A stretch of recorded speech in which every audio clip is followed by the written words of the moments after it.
যে মধ্যপ্রাচ্যের দেশগুলোতে রাজতন্ত্রের যেই অবস্থান, সেটা পশ্চিমা বিশ্বের দেশগুলো তাদের স্বার্থ সিদ্ধি করার জন্য দীর্ঘদিন কিন্তু এই মধ্যপ্রাচ্যের সরকারগুলোকে সাপোর্ট দিয়ে আসছে।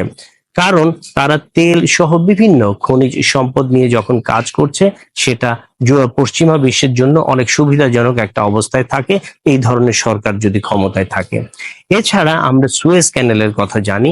সুয়েজ ক্যানেলের ক্ষেত্রে তাদের যেই নিরাপদ একটা ট্রেড রুট রয়েছে, সেটা কিন্তু ইজিপ্টের মধ্য দিয়ে তারা যেটা শুরু করেছিল তা সবসময় বজায় রাখতে চায়।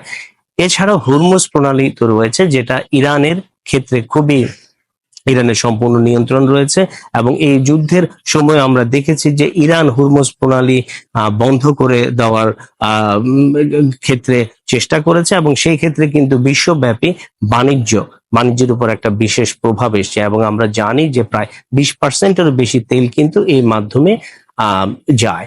ফলে এই যে রাজতান্ত্রিক ব্যবস্থা এবং ইরানের ক্ষেত্রে আয়াতুল্লাহ খোমেনির যে প্রভাব, আমরা জানি যে 1979 সালের যে ইসলামিক বিপ্লব হয় ইরানে, সেখানে শাহ গভর্নমেন্টের পতনের পর সম্পূর্ণ ভিন্ন ধরনের একটা রাষ্ট্র ব্যবস্থা কিন্তু আয়াতুল্লাহ খোমেনি গড়ে তুলেছিলেন, এবং সেই রাষ্ট্র ব্যবস্থার মাধ্যমেই কিন্তু মধ্যপ্রাচ্যের অন্যান্য দেশগুলির প্রতি একদম ভ্রুকুটি প্রদর্শন করে একটা ভিন্ন ধারার ইসলামিক শাসন ব্যবস্থা সেখানে গড়ে উঠেছে, যেটা যুক্তরাষ্ট্রের মতো অন্যান্য পশ্চিমা বিশ্বের দেশগুলোর একটা বড় চিন্তার কারণ।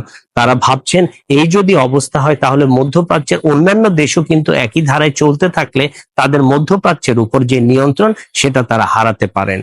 এই যখন সার্বিক অবস্থা, তখনই কিন্তু বারবার আমরা দেখেছি যে ইরানের সাথে যুদ্ধে জড়িয়ে যাওয়ার যুক্তরাষ্ট্র এবং ইসরায়েলের কারণগুলো সহজে বোঝা যায়। ডোনাল্ড ট্রাম্প বা যুক্তরাষ্ট্রের সরকার যতই দাবি করুক না কেন যে তারা ইরানকে সম্পূর্ণভাবে পর্যদস্ত করেছে, কিন্তু সাম্প্রতিক CNN রিপোর্ট কিন্তু ভিন্ন কথা বলে।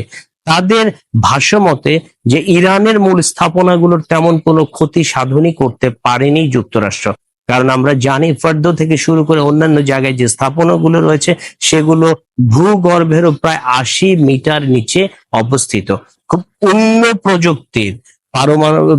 প্রযুক্তির বোমা ছাড়া এই ধরনের স্থাপনা ধ্বংস করা কিন্তু প্রায় অসম্ভব।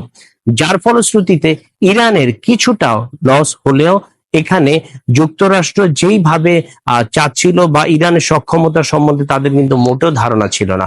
আমরা দেখেছি ইরানের অভ্যন্তর থেকে বারবার ইসরায়েলের উপর কিন্তু ইরান হামলা করেছে, এবং পরবর্তীতে দেখা গেছে যে কাতারে যুক্তরাষ্ট্রের যে এয়ারবেজ